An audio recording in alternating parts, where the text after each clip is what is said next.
જેના કારણે હવે સવાલ થઈ રહ્યો છે કે હવે કોનો આવશે નંબર।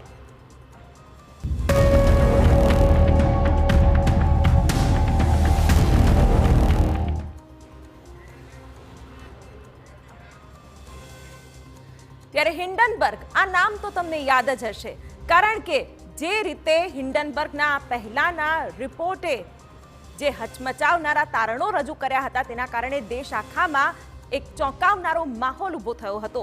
ત્યારે હવે હિન્ડનબર્ગની આ ચેતવણી કોના માટે છે તે સવાલ આખા દેશમાં ચર્ચાઈ રહ્યો છે।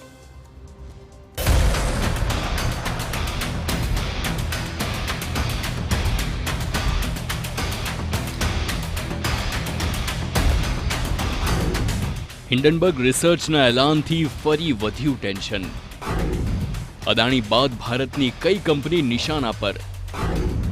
શેર માર્કેટ પર પડી શકે છે અસર। હિન્ડનબર્ગે ચેતવણી આપી છે કે ભારતમાં કંઈક મોટું થવાનું છે, કંઈક મોટી ઉથલપાથલ થવાની છે। જો કે શોર્ટ સેલરે વધુ કોઈ માહિતી શેર કરી નથી।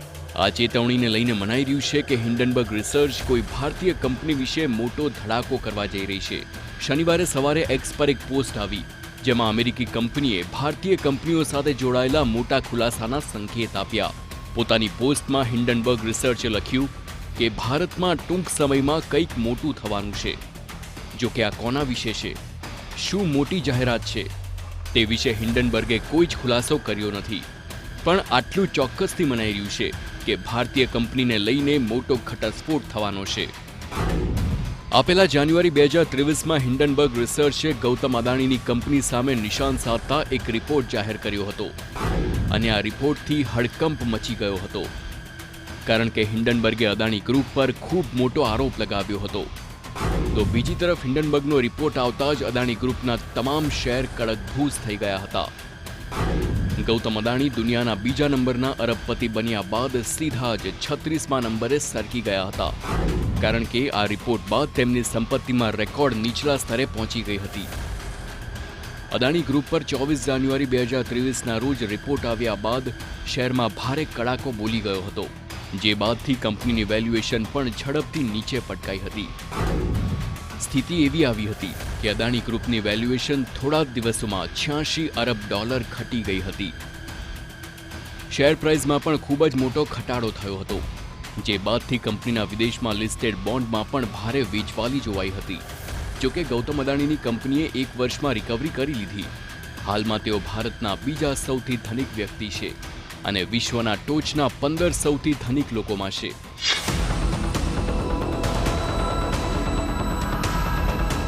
આ વર્ષે જૂન મહિનામાં હિન્ડનબર્ગ રિસર્ચ ફરી ચર્ચામાં આવ્યું, જ્યારે ખુલાસો થયો હતો કે સેબીએ હિન્ડનબર્ગ વિરુદ્ધ ભારતીય નિયમોના ઉલ્લંઘનનો આરોપ લગાવતા નોટિસ જાહેર કરી હતી।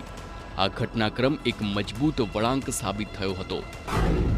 હિન્ડનબર્ગે કહ્યું હતું કે સેબી તરફથી 27 જૂન 2024ના રોજ જે નોટિસ અપાઈ હતી તે બકવાસ છે, જે એક પૂર્વ નિર્ધારિત ઉદ્દેશને પૂર્ણ કરવા માટે તૈયાર કરાઈ હતી। તેણે એવો પણ દાવો કર્યો હતો કે ભારતમાં સૌથી શક્તિશાળી વ્યક્તિઓ દ્વારા ભ્રષ્ટાચાર અને છેતરપિંડીને ઉજાગર કરનારાઓને ચૂપ કરાવવા અને ડરાવવાનો આ પ્રયાસ છે। તો બીજી તરફ સેબીની નોટિસમાં ખુલાસો થયો કે કિંગડન કેપિટલે કોટક મહિન્દ્રા ઇન્વેસ્ટમેન્ટ લિમિટેડમાં મહત્વપૂર્ણ રોકાણ કર્યું છે।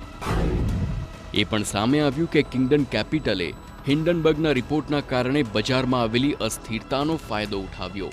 ફર્મને રિપોર્ટ સામે આવ્યા પહેલા અદાણી એન્ટરપ્રાઇઝ લિમિટેડમાં શોર્ટ પોઝિશન સ્થાપિત કરવા માટે $43 મિલિયન ભેગા કરવાની એક રણનીતિ બનાવી, જે બાદ કિંગડન કેપિટલે આ પોઝિશન સફળતાપૂર્વક મેળવી, જેનાથી $22.25 મિલિયન નો લાભ તેને થયો।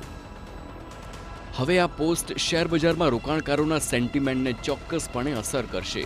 એટલું જ નહીં, પણ અદાણી ગ્રુપને લઈને સામાન્ય રોકાણકારોના મનમાં ફરી એકવાર શંકાના વાદળ ઘેરાવા લાગ્યા છે। તો કેટલાક હિન્ડનબર્ગની જ વિશ્વસનીયતા પર પ્રશ્ન કરી રહ્યા છે। Bureau report, TV9।